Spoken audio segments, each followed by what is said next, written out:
This episode, trade shows do's and don'ts. Our recent trip to the Atlanta Home Show gave us many examples of what the do's and don'ts of trade shows are. Johnny and I thought we might share some of our experience. I've lost count how many trade shows over the year for myself, and I know John's got the same thing. So we thought we might give you a few trade show do's and don'ts. Folks, if you're a homeowner, there's some things that we're going to discuss that if you go to a home show or a trade show, I should say, you're going to want to continue to listen because these are things that will help you choose the right vendors.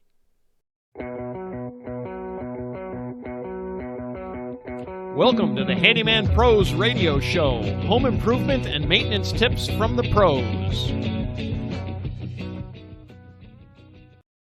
Thanks for listening to another edition of the Handyman Pros Radio Show, where our goal is to help save you time, money, and aggravation on your home maintenance and repair. This edition is entitled Trade Shows, Do's and Don'ts. I'm here with my ever-cheerful co-host and old buddy, John. Johnny, it's your chance to be the star. You're on stage. I'll take the mask off now.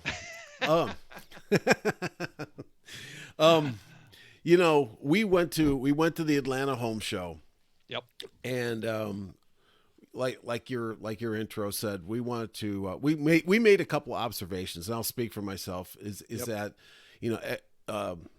these shows, if you've ever worked one, can be rather difficult.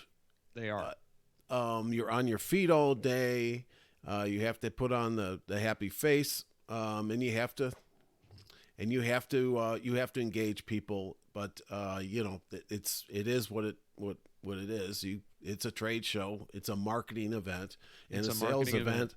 Yep. And you're there for a reason.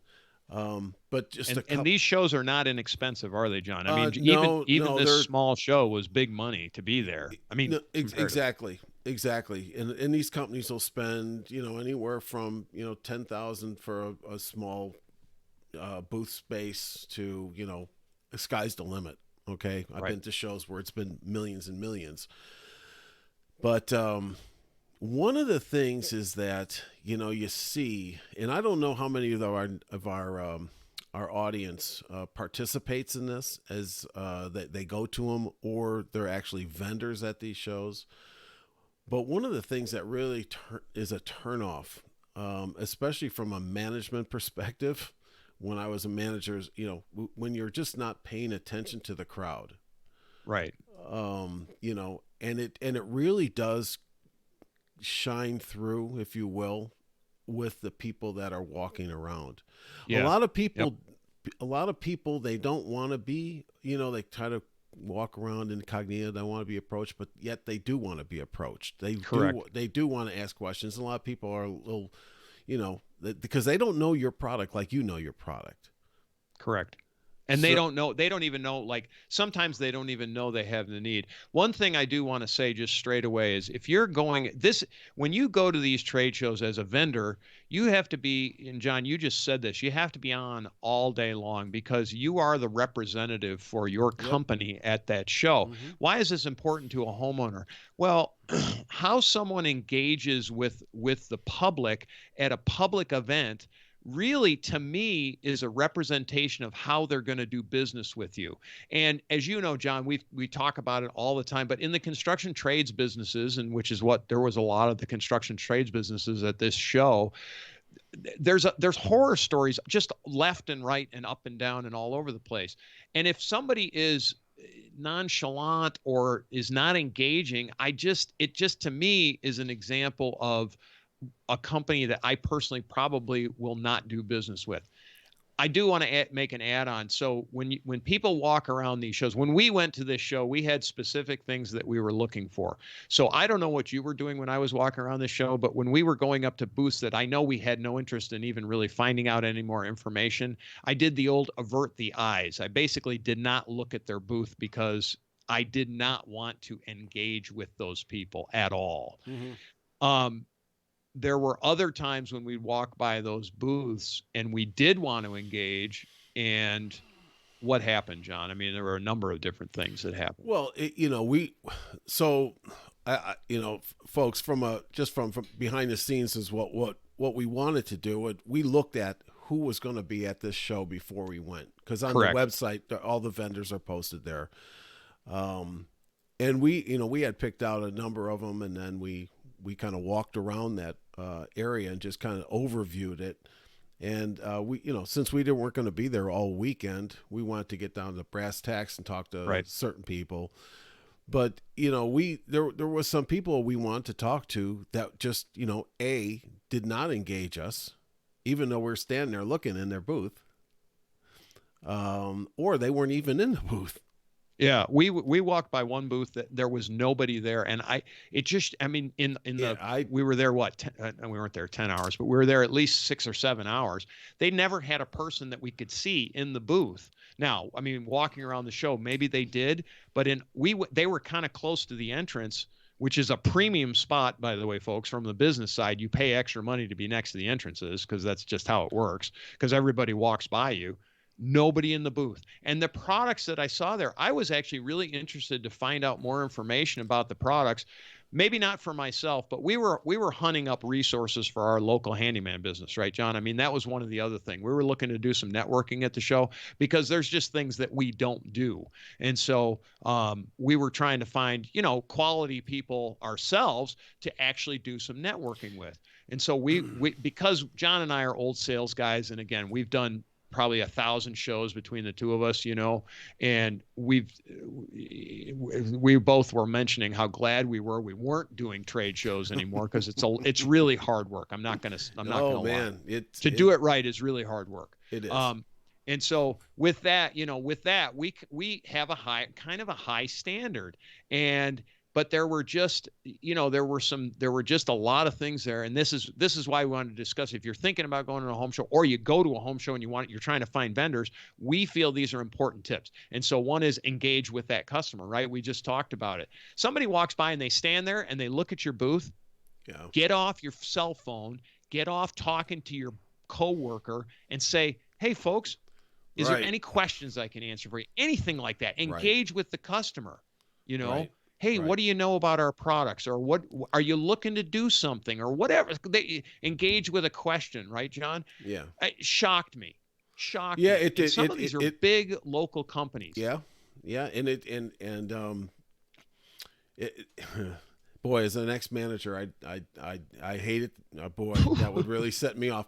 But the thing is, if it's not, particularly when you think about it, it might not be that person that walks up and says, hey, tell me a little bit about it. You might not be engaging or selling them or, marketing to them at that point, but they might know somebody that could use your product. So you never know who. So you have to present to even the people that don't look interested. They might say, man, my neighbor was just asking me about this, like garage doors, or whatever it might be. Right. And, exactly. It's something like that. And somebody's going to say, hey man, give me your card, or how can I get a hold of you? My neighbor might be interested, he's not at the show, but I am. And, who knows, but you have to approach it like that. And if you're not paying attention, and I get that it's hard, but it was also the first day. It was the first day. It was the first, like, just to use our own example, we're not blowing our own horns, right? But we are to a certain degree. We run local businesses, right? Like think about John and Larry. We both run a local handyman business. We are a relatively good networking source. We're not going to set the world on fire, giving you a million leads, but when we need something, we're developing that resource booth, right? It's one less job you have to go market to. The other thing that we are, and we were wearing these shirts right here that say Handyman Pros Radio Show on it. We're a member of the media. To a degree, we're a member of the media. Now, we feel that being on our show is a great marketing method for people, because it gets you into a conversation about whatever your particular product is. You get in just a random conversation with two guys that generally are trying to find out more information about that product, which, oh, by the way, might be what your customers are looking for as far as answers go, because, right? You know, we're gonna ask questions like we're consumers, because largely if we're having you on the show, it's because we don't know about a particular product. Lots of times, not always, but lots of times we don't know about a product, so we're asking about those things. We're members of the media in that sense. That is, you don't know who's walking. You have no idea, right, John? You have no idea. There's bloggers. There's all kinds of people that are out there at those shows. You don't know. They could be local TV celebrities. They could. John, I always tell that story. You know, locally we have a financial guy named Clark Howard, right? Mm-hmm.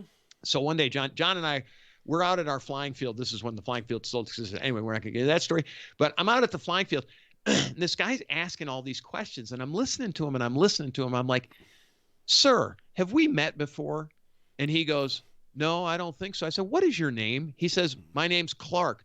I'm like, and it was like light bulb moment. I'm like, "You're Clark Howard." He says, "Yes, but just call me Clark." I said, "No, you know, blah, blah, blah." I didn't recognize him because he does TV, but I just didn't. He looked different in person, a lot shorter than I thought he was. Right. But anyway, be that as it may, you don't know who you're talking to. You have no idea. Well, and that's a good point. You don't know who you're talking to. And you just have to have, you have to have that awareness. I guess that's what it is. And like, I hate to keep saying this, but you have to be on.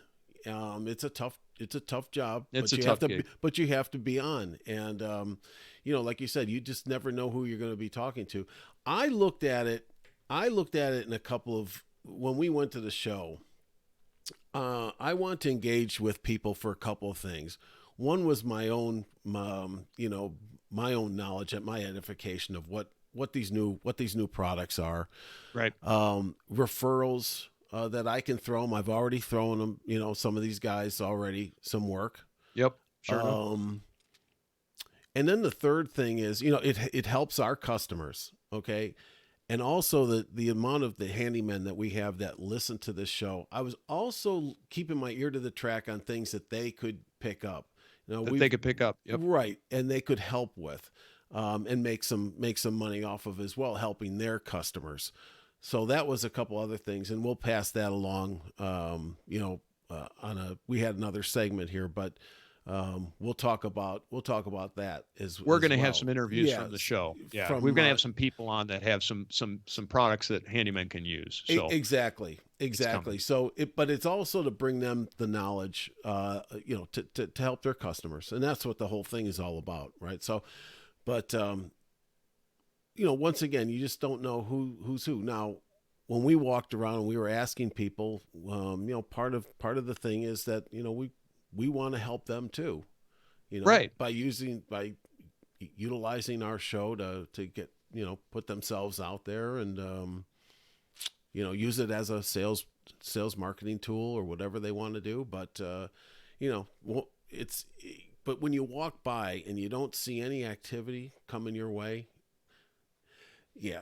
So, then there's some little bit of the over aggressive stuff. Yeah. Right. And then there's some little, over, but that's okay. That's okay too. But, it really comes out when you're not paying attention.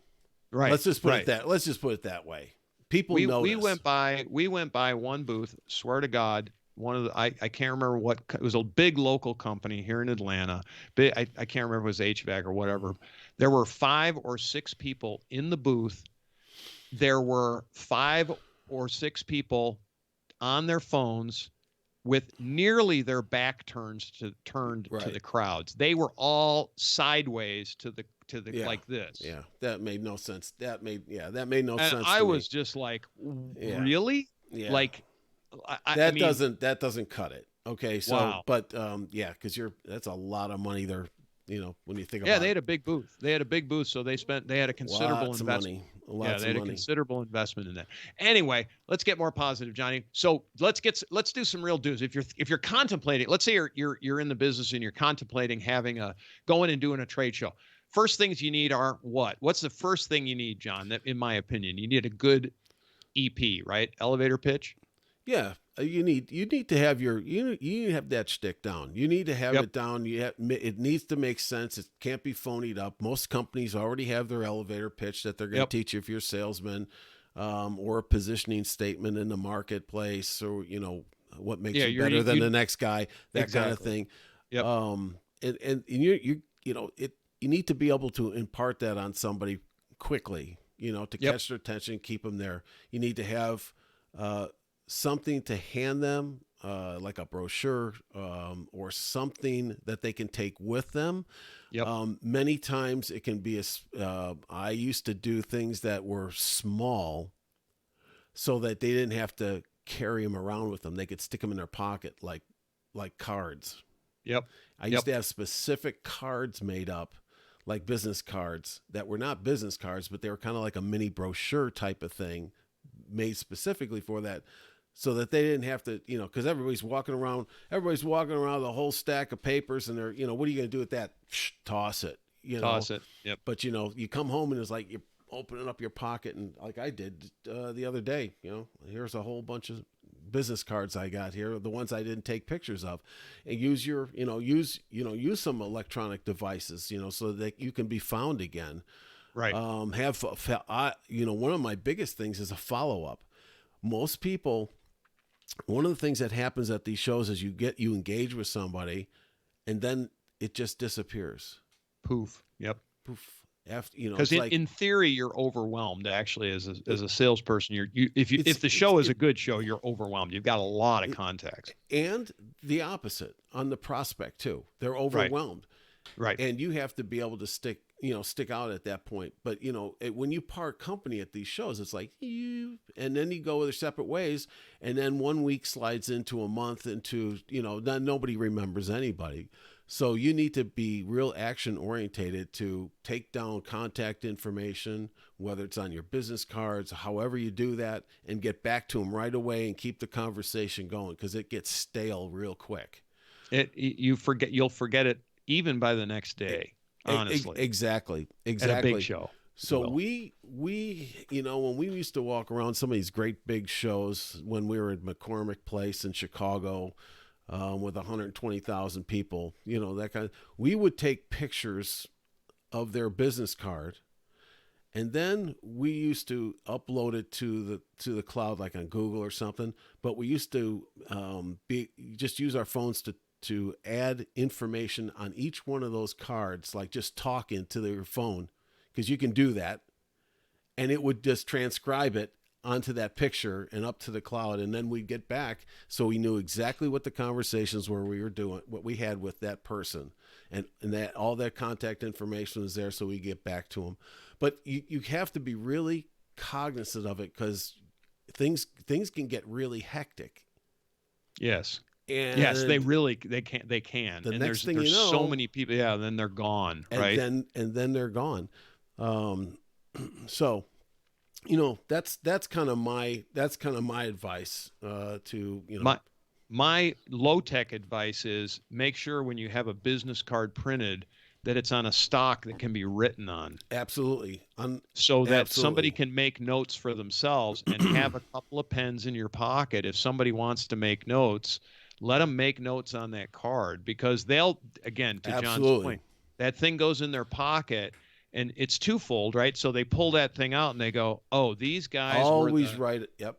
Bing guys, you know. And I'm a big believer in the mini brochure on your business cards and all that thing. And folks, to be honest, if you're really contemplating going and doing a show, and you're going to go invest the money to do a show, have some actual business cards printed for that show. You can do, you know, it's $10 or $12 at some of the, you know, online people. That's the nit in all this. That's no big deal. You know, I just ran across some people that had these really, you know, kind of fancy cards. I will tell you one thing that most people have been doing for years is they'll scan your card. And if you can't scan a card, forget it. Why are you even carrying that thing with you? Yep. And glossy cards, forget it. If you can't write on it, forget it. Yeah, that's my opinion as well. Yeah. Now, there's two sides to that coin, and there's lots of marketing books, and we won't get into that. But there's lots of reasons that say you want a glossy card, but there's lots of reasons that say you don't want a glossy card. I just tell you the real world. No glossy cards. Right. I'm the real world guy. You're writing on cards, especially at a show. Yep. Or that information's gone, and it'll leave you, like you said, it'll leave you within hours. Oh, yeah. It can leave you within minutes at a big show. So Anyway, yeah. So those are some real. Those are like the in the trenches kind of things. You can have a beautiful booth and all of that sort of stuff. But and there's lots of media, and you can have TVs and videos running and stuff like that, and those are all great media and they work really well. But you still need that takeaway with your real unique differences. What makes you different than anybody else? And they can just take that with them, and they have it in a concise place. I'm a big believer. That's like I say, have a business card made just for the show. Hey, thanks for coming to the Atlanta Home Show. This is XYZ company, and we do binga, binga, binga, right? And that's it. Yeah. And the other thing is that there was I think it was at the booth with the guys in the deck. I actually commented on it because I think it's a great strategy to have, is that those, the pull up banners and things like that they have, Yep. For your company, and that we would always make those banners very similar to a way that we would do a presentation. Yep. So the banner would actually tell a story, and then we could, if somebody was interested, we could walk them over to the banner without going to any software or a screen or anything else, and walk them through basically the way the product worked off the banner. Right. And then if they wanted to engage more, but it was like a 5-minute demo of a conversation, and your people are like, wow, that's great. How do I see more? Yeah. And that's all you're trying to do is just exactly keep that interest going. And I think I was going to say that, know what differentiates, you from the competitors. That's probably the biggest thing. And understand, if you have an understanding of what your competitors do, then you know what differentiates you from your competitors, and so it's all of those kinds of things. Johnny, do the guys in the alien, because you've been abducted multiple times, do they have a good elevator pitch when they drag you on? They say, Johnny, we're back here again, Johnny. You know what to do. And you, never mind, I'm not going to say what I'm thinking. But is that true or not? What do you think? Here's how we differentiate ourselves from... Yes, sir. Well, folks, if you enjoy the Handyman Pros radio show and our really bad jokes and our alien stories Johnny, did I tell you I videoed myself driving to the thing? I said, it's Allie and I driving over, going to the home show. I need to stick that up on the website. It's just a picture. So folks, if you haven't listened to this show for long, literally, if you're driving around in the greater Atlanta area and you see a big white Nissan NV 2500 and there's an alien in the passenger seat, that's me. That's me. The passenger seat of the alien. That is a result of this show. Everybody asks me, why do I have an alien in my passenger seat? And I have to tell, it gives me an entree to actually give them the pitch on the radio show. But I found that it's a long story. We were in Home Depot one day, and here's this alien, and we had just started doing this, if the spaceship has landed, do you look at it or do you take it apart? I said, Johnny, I got to have the alien. So I bought the daggum thing. And so far anyway. Did he tell you about the new bar? Never mind. Which inside joke. Okay. Anyway. All right, folks, if you have any questions, comments, or concerns, send us an email, questions@handymanprosradioshow.com or at handymanprosradioshow@gmail.com. Either way, we'll get a hold of us. Go to our website, handymanprosradioshow.com. Sign up for our newsletter. We actually have a newsletter that we're getting ready to start publishing. It'll just mostly be tips and tricks, things you need to do during the week or during the month, actually, for this month, kind of stuff. All good stuff. Facebook group is at Handyman Pros and Twitter is at Handyman Radio. We will see you next week on the Handyman Pros Radio Show.